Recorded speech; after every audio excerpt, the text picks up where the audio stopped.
In this TurboScribe tutorial, I will show you exactly how to use TurboScribe for transcriptions. So TurboScribe is in my opinion the best AI transcription software out there.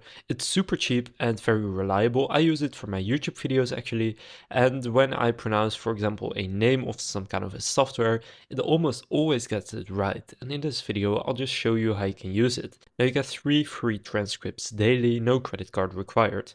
Personally, I use the $10 per month package, and in pricing you can see with $10 per month you just get unlimited of basically everything, 10-hour uploads, all features, highest priority, etc. So this is what it looks like inside of the paid package. So it's pretty much the same as in the free plan, although in the free plan you can see right here that you get 3 daily and you can see how many you have used up.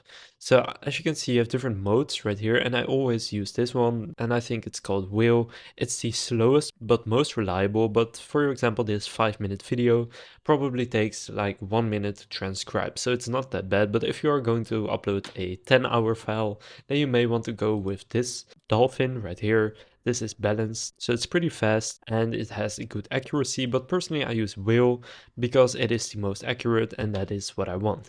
Now you also have different audio languages, so here I have English, but you also have Dutch, French, German, and a bunch more right here.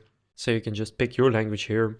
Then you can upload any audio file or even multiple ones right here. So if I upload all of these files, then click transcribe, then all of them will just be transcribed right now. These are not the correct file types, so therefore I cannot do those. But you also have folders where you can group related files together. But basically you can just use TurboScribe by signing up on turboscribe.ai, then click transcribe files, just go and upload your audio files, then choose the language, the mode, and click transcribe.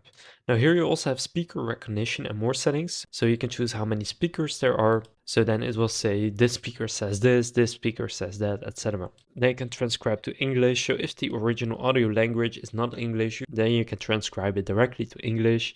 And you can use AI to remove background noise and enhance speech right here, which is also a really cool feature. So then the final thing that you can do is here click on the link icon, and then you can paste in a link from YouTube, Dropbox, Google Drive, Facebook, or any of these other ones. So now you know how to use TurboScribe. If this tutorial was helpful, please consider leaving a like and subscribing to my channel. With that being said, I will see you in the next video.